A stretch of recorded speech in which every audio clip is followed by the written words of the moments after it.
नमस्कार प्रिय छात्रों। आज हम क्वांटम मैकेनिक्स में कॉम्पटन इफेक्ट के बारे में स्टडी करेंगे। 1923 में एच कॉम्पटन ने लाइट की पार्टिकल नेचर के फेवर में एक इम्पोर्टेंट एविडेंस दिया। कॉम्पटन के अनुसार जब मोनोक्रोमेटिक एक्सरेज कार्बन या लो एटॉमिक वेट वाले किसी सबस्टेंस से टकराती हैं तो उस सबस्टेंस से स्कैटर्ड होने वाली एक्स रेज की जो वेवलेंथ है वह इंसिडेंट रेडिएशंस की वेवलेंथ से अधिक हो जाती है, अर्थात स्कैटर्ड एक्स रेज की फ्रीक्वेंसी घट जाती है। इस फिनोमेना को कॉम्पटन इफेक्ट कहा जाता है और ये कॉम्पटन इफेक्ट प्लांक के क्वांटम थ्योरी का एक इम्पोर्टेंट एविडेंस है। अब हम मैथमेटिकली कॉम्पटन इफेक्ट को एक्सप्लेन करेंगे कि किस तरीके से स्कैटर्ड एक्स रेज की वेवलेंथ है वो इंसिडेंट एक्स रेज की वेवलेंथ से अधिक हो जाती है। तो आप इस डायग्राम की तरफ ध्यान दीजिए। इसमें ये एक्स रेज का एक सोर्स है जहाँ से मोनोक्रोमेटिक एक्स रेज निकलती है। इस मोनोक्रोमेटिक एक्स रेज वाला कोई एक फोटोन है, उसकी फ्रीक्वेंसी न्यू है, तो इस फोटोन की एनर्जी हो जाएगी एच न्यू और इसकी जो मोमेंटम है वो हो जाएगा एच न्यू अपॉन सी हो जाएगा। अब देखिए ये मोमेंटम एच न्यू अपॉन सी कैसे हुआ। हम जानते हैं कि डी ब्रोगली के अनुसार मोमेंटम पी इक्वल टू होता है एच अपॉन लेमडा होता है और चूंकि लेमडा बराबर होता है सी अपॉन न्यू, आप इस लेमडा का मान यहाँ रख दीजिए तो मोमेंटम आ जाएगा p equal to h nu upon c हो जाएगा, एच न्यू अपॉन सी हो जाएगा। यानी एच न्यू एनर्जी एवं h nu upon c momentum वाला फोटोन इस इलेक्ट्रॉन से टकराता है। टकराने के पश्चात क्या होगा, ये फोटोन एक्स एक्सिस के साथ थीटा एंगल के ऊपर परिक्रणित हो जाता है, स्कैटर्ड हो जाता है।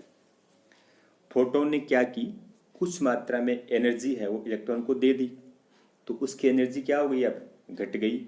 वो एनर्जी हमने मान ली एच न्यू डैश और उसका जो मोमेंटम है वो हो जाएगा h new dash upon c हो जाएगा।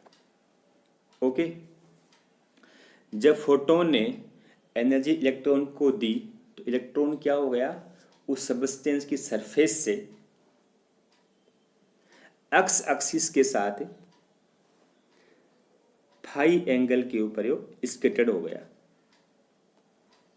एक्स एक्सिस के साथ है इस फाई एंगल के ऊपर परिक्रणित हो गया।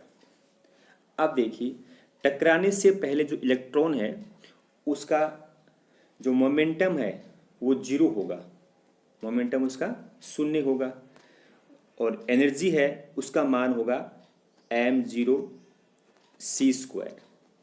एम जीरो यहाँ पर है मास इन रेस्ट यानी विश्राम अवस्था में द्रव्यमान, जो कितना होता है इलेक्ट्रॉन के लिए 9.1 इंटू में 10⁻31 किलोग्राम होता है। मोमेंटम इसका जीरो है ही, क्योंकि ये इलेक्ट्रॉन है वो मूवमेंट नहीं कर रहा है तो उसका वेलोसिटी क्या होगी, जीरो होगी, तो उसको मोमेंटम हम जीरो मानेंगे। अब टक्कर के पश्चात क्या हुआ, टक्कर के पश्चात इसमें मूवमेंट हुई तो इसके जो मास है वो अब एम हो गया, इसका मास इलेक्ट्रॉन का मास अब एम हो गया, तो उसकी एनर्जी हो जाएगी एम सी स्क्वायर। और ये इलेक्ट्रॉन क्या कर रहा है, ये इलेक्ट्रॉन वी वेग से मूवमेंट कर रहा है तो इसकी जो मोमेंटम है वो हो जाएगा एम वी। ओके, अब देखिए आप टक्कर से पहले फोटोन की एनर्जी है एच न्यू, मोमेंटम उसका है एच न्यू अपॉन सी। टक्कर के पश्चात फोटोन की एनर्जी क्या हो गई, एच न्यू डैश हो गई और उसका मोमेंटम हो गया एच न्यू डैश अपॉन सी। टक्कर से पहले इलेक्ट्रॉन का मोमेंटम जीरो है और उसकी एनर्जी है एम जीरो सी स्क्वायर और टक्कर के पश्चात इलेक्ट्रॉन की एनर्जी एम सी स्क्वायर एवं उसका जो मोमेंटम है वो एम वी है। यहाँ पर एम है वो मास इन मोशन है, गति में द्रव्यमान है। ओके, अब हम क्या कर रहे हैं, हम ये मान रहे हैं कि जो ये कोलिजन हुई, टक्कर हुई है, ये कंप्लीटली इलास्टिक है, पूर्ण रूप से प्रत्यास्थ है।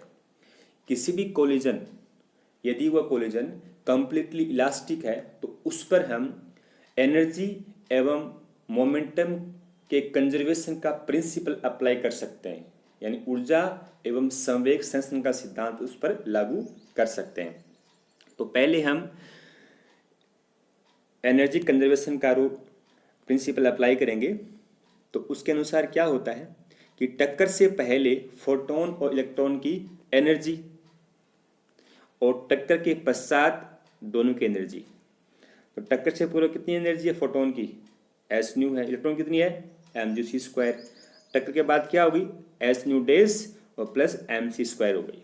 ओके, इस एस न्यू डेज को आप लेफ्ट साइड में ले आओ तो ये बन जाएगा h nu minus h nu dash plus m जो सी स्क्वायर इक्वल टू हो गया एम सी स्क्वायर हो गया। अब देखिए आप इसमें कॉमन आ गया एच, तो क्या रहेगा, देखो m c square equal to हो गया, एच कॉमन आ गया तो ये बन गया nu minus nu dash m zero सी स्क्वायर। ये आपकी क्वेश्चन नंबर फर्स्ट आ गई।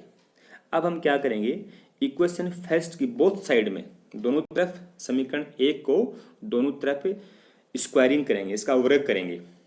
तो वर्ग करने से क्या होगा, देखो समीकरण एक से हमें ये समीकरण प्राप्त हो जाएगी, एम सी स्क्वायर का होल स्क्वायर 2 हो गया और इस वाले पूरे वाले पार्ट का होल स्क्वायर हो गया, इस वाले का, ठीक है।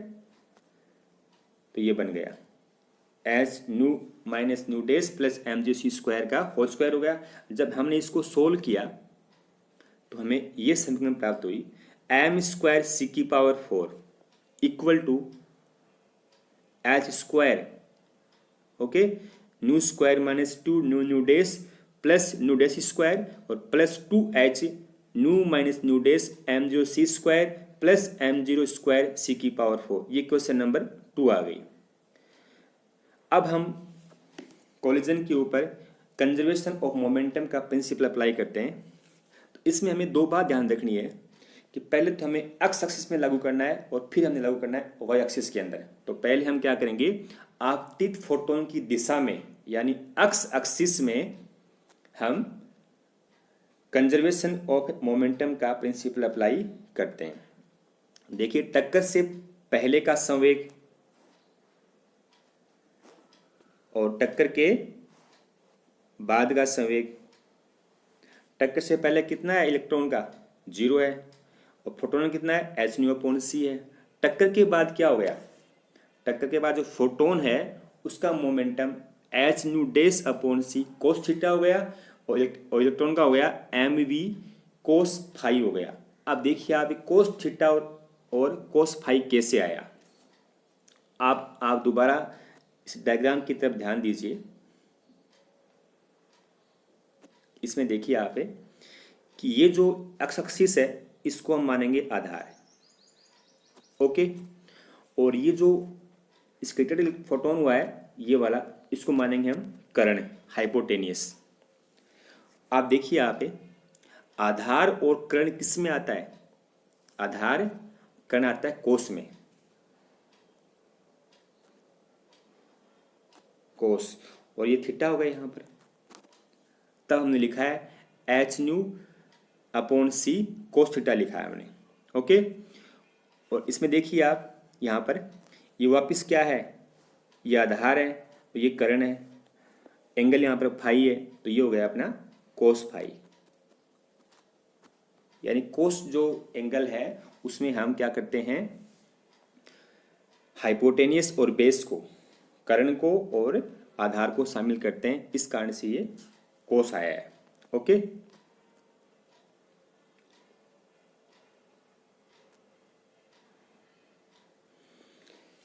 सेकंड, ये क्वेश्चन नंबर 3 आ गई आपकी। आप सेकंड पॉइंट है अपना, हम आपतित फोटोन के लंबवत परपेंडिकुलर दिशा में अर्थात वाई एक्सिस में, वाई एक्सिस में भी हम कंजर्वेशन ऑफ मोमेंटम का प्रिंसिपल अप्लाई करेंगे। तो देखिए टक्कर से पहले क्या हो रहा है, टक्कर से पहले फोटोन और इलेक्ट्रॉन वाई एक्सिस में नहीं है, इट मीन्स दोनों का मोमेंटम क्या होगा, जीरो होगा, जो हमने यहाँ पर जीरो शो कर दिया। टक्कर के पश्चात क्या हुआ, देखिए यहाँ पे s nu dash upon c sine theta minus m v sine phi हो गया। ओके, अब देखिए कैसे हुआ ये, साइन थीटा और साइन फाई और साइन किसका है, माइनस का, कैसे आया। अब देखिए यहाँ पे ये हमने क्या किया, ये एंगल हमने थीटा मान लिया, ठीक है। ये तो है कर्ण यानी हाइपोटेनियस है और ये परपेंडिकुलर है, ये लंब है। और लंब और कर्ण किस में आते हैं, लंब और कर्ण आते हैं साइन थीटा के अंदर, साइन आ जाएगा और थीटा यहां पर है ये। ओके, सेम की सेम बात इस वाली में है, इधर वाले में ये हमारा कर्ण है, हाइपोटेनियस है और ये परपेंडिकुलर है और ये एंगल फाई है, तो यहां भी क्या आएगा, साइन फाई आ जाएगा। ओके, कर्ण और लंब आता है साइन में। आप चौंकी देखिए यहाँ पे, इसमें साइन माइनस कैसे आया कि ये जो है ये तो ऊपर तरफ जा रहा है और जो साइन थीटा वाला ऊपर तरफ है और जो साइन फाई वाला है वो इसके विपरीत है। ओके, इस कारण से इसमें साइन क्या है, नेगेटिव आया। तो यानी वाई एक्सिस जो है उसमें कंजर्वेशन प्रिंसिपल हमने अप्लाई किया तो हमें समीकरण नंबर 4 प्राप्त हुई, ये वाली। अब हम दोबारा जो समीकरण नंबर 3 है उसको रीअरेंज करेंगे। उसमें हम क्या करेंगे, जो ये जो एस न्यू है ना, इसको हम लेफ्ट साइड में ले आएंगे, इस साइड में ले आएंगे। ओके, तो ये बन जाएगी h nu upon c minus h nu dash upon c cos theta equal to m v cos phi हो जाएगा। इसमें हमने एच अपॉन सी कॉमन ले लिया तो पीछे रह जाएगा nu minus nu dash cos theta equal to हो जाएगा एम वी कोस फाई आ जाएगा।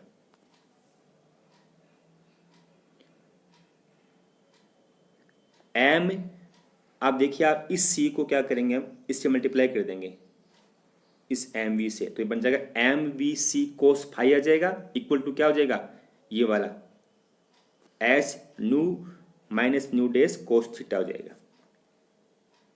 अब हम इस समीकरण का स्क्वायरिंग करेंगे दोनों साइड में, तो ये बन जाएगी m square v square c square cos square phi equal to h square.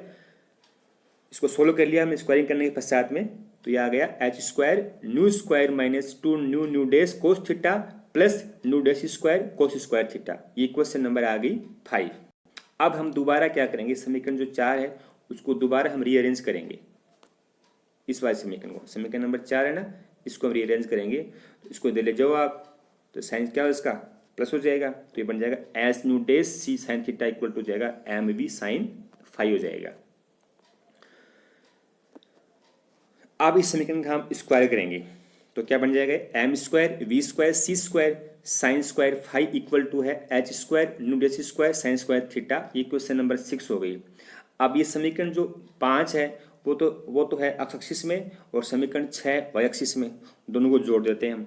तो समीकरण 5 व 6 को जोड़ने पर क्या होगा, हमें ये समीकरण प्राप्त हो जाएगी। समीकरण 5 जो है ना, ये है हमारी m square v square c square cos square phi, ये समीकरण नंबर 5 का है।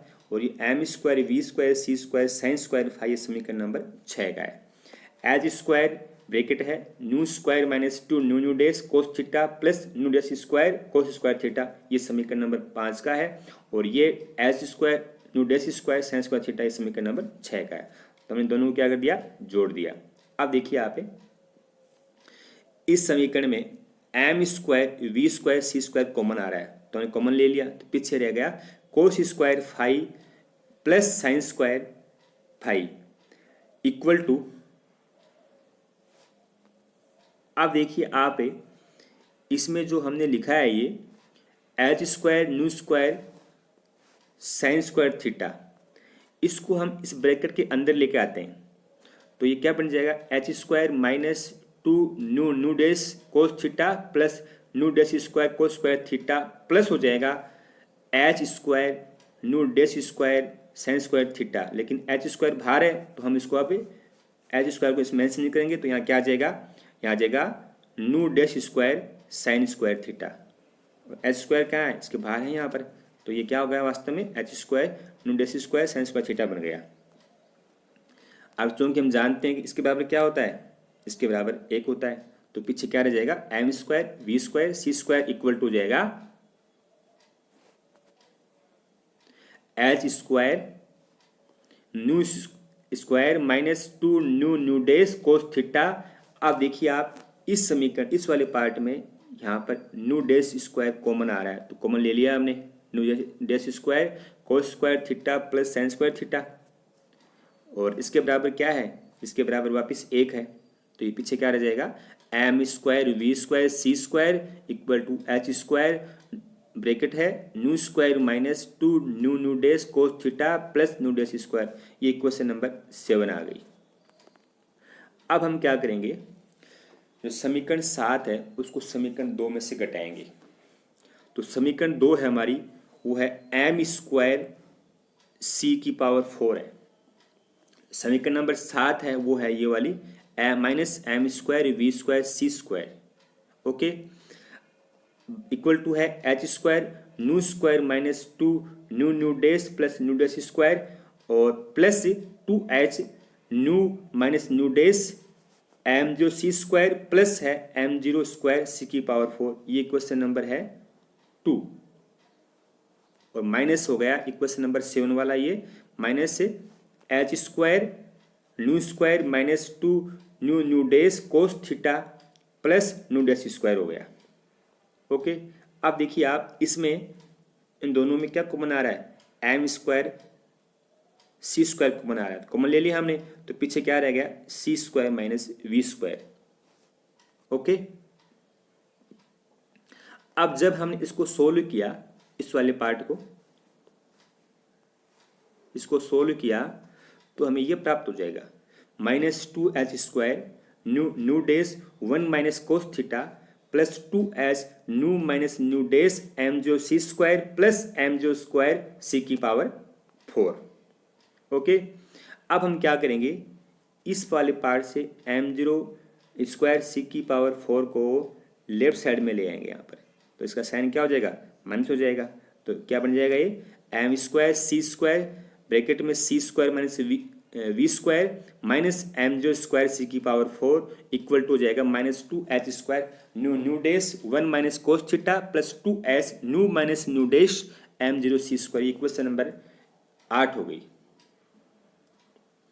अब सापेक्षवाद के सिद्धांत के अनुसार इलेक्ट्रॉन के द्रव्यमान m यानी मास इन मोशन एवं उसके विश्राम द्रव्यमान m0 में निम्न संबंध होता है, जो कि हम पहले से जानते हैं, ये वाला। इसको हम सोल्व करेंगे आगे, तो ये बन जाएगा देखो m square equal to m zero square सी की power 2 upon C square minus we square. ये क्वेश्चन नंबर 10 आ गई। अब हम क्या करेंगे, समीकरण जो 10 है से एम स्क्वायर का मान समीकरण 8 में रख देंगे, इस जगह पे यहाँ पर, ओके। तो हमें ये समीकरण प्राप्त हो जाएगी एम जीरो की पावर 2 सी की पावर 4 ब्रैकेट में है C square minus we square upon C square minus we square minus M zero square सी की power 4 minus 2h square nu dash 1 minus cos theta plus 2h nu minus nu dash M zero सी square. अब देखिए आप ये आपस में cancel हो दोनों, और ये बचा एम जो स्क्वायर सी की पावर 4 और ये एम जो स्क्वायर सी की पावर 4, तो इसका आंसर क्या आ गया 0 आ गया, ओके। तो ये हो गया 0 equal to minus 2h square nu nu dash 1 minus cos theta plus 2h nu minus nu dash M zero C square हो गया। इसको इधर ले जाओ आप लेफ्ट साइड में, तो ये बन जाएगा प्लस हो जाएगा इसका साइन, तो ये बन जाएगा 2h square nu dash 1 minus cos theta equal to हो जाएगा 2h nu minus nu dash M zero सी स्क्वायर। अब देखिए आप इसमें देखो आप इधर 2 है इस साइड में, इधर भी 2 है, तो दोनों क्या हो गए कैंसिल हो गए। इधर देखो 2h है, इधर एक ही h, एक h हमने क्या कर दिया कैंसिल कर दिया तो एक एच शेष रह गया, तो ये बन गया h nu dash 1 minus cos theta equal to हो जाएगा nu minus nu days m0c² हो जाएगा। अब हमें क्या करना है, देखिए आप, ये m0c² है, इसमें से हमें m0c लेना है, केवल क्या लेना है m0c। इसको आप इसके नीचे ले आओ, इसके नीचे लिख दिया h/m0c कर दिया। अब ये जो न्यू डेस है इसको यहाँ से हटाओ और इसको इसके नीचे ले आओ यहाँ पर, तो ये न्यू डेस हो गया। ओके, तो क्या बन गया समीकरण h/m0c 1 minus cos theta equal to हो जाएगा c, यहाँ देखो पहले से रहा c ये वाला, तो ये c nu minus nu dash upon nu dash हो जाएगा। अब h/m0c 1 माइनस कोस थीटा, ये क्या बन गया, ये वाला ये बन गया c nu upon nu dash, और माइनस क्या आ जाएगा c nu dash upon nu dash हो जाएगा। इसमें देखिए आप, न्यू से न्यू क्या हो गया, कैंसिल हो गया, न्यू डेस कैंसिल हो गया, तो पीछे क्या आ रहा c अपॉन न्यू डेस माइनस c अपॉन न्यू हो गया, और इसके बराबर क्या होता है c अपॉन न्यू बराबर लेमडा होता है। तो क्या बन गया समीकरण ये हो गया लेमडा,